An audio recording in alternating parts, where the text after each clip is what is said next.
Hey guys, and welcome to Simply Hike. Today we're going to be taking a look at the Mountain Hardwear Scrambler 30 backpack. So let's take a closer look now, shall we?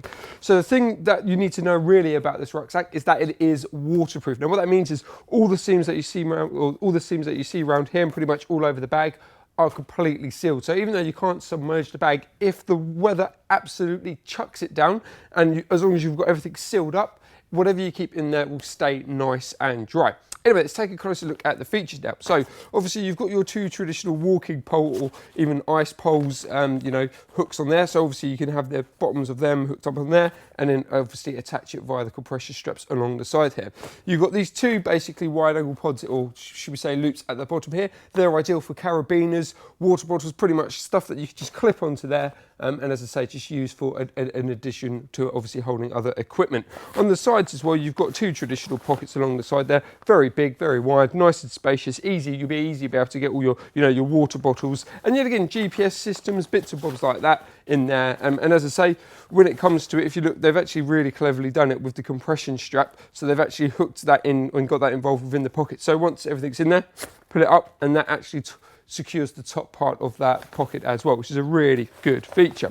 Right, so rather than having clips or anything like that, they've quite literally just got a really nice simple hook system to actually get into the inside of the bag. And once you'll notice, once you get onto the inside, it is a traditional open top rucksack. There's no roll top or anything to it, hence why you can't submerge the bag itself. But as long as that's covered over and that's all sealed up on the top, you shouldn't have any issues with water coming in. So let's take a look at the inside.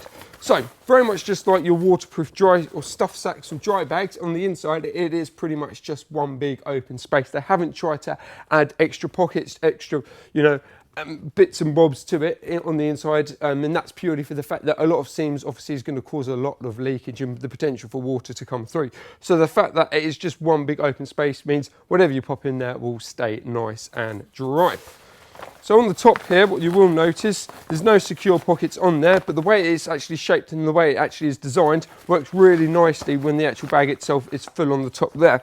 So once that is all hooked up, and once you pull into it, the actual hood part itself, the top part of the bag itself, it's going to hold nicely along the bottom, on the top part of the bag. And let's take a closer look at the back now. Now they've tried to keep it traditional because it is at the end of the day a backpack. So on the top there, you've got your traditional, your traditional space. You keep your spare batteries, your spare Kendall mint cake, any other bits and bobs like that. Obviously, it does have an exposed zip, but they do have a little storm flap over that as well. So the top part isn't waterproof as much. It has water resistancy, and as you can see, it's got really hard material on the top part there. But yeah, as I said, the storm flap there is the thing that protects the zip.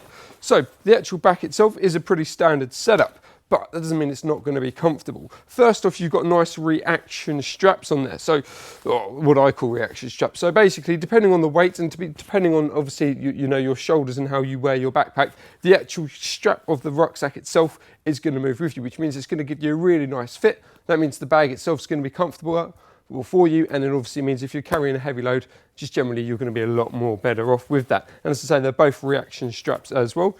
You do have a traditional chest strap, which is fully adjustable. You do have your emergency whistle as well, and on the chest strap just at the end you do have your elastication as well, so you can't do it up too tight.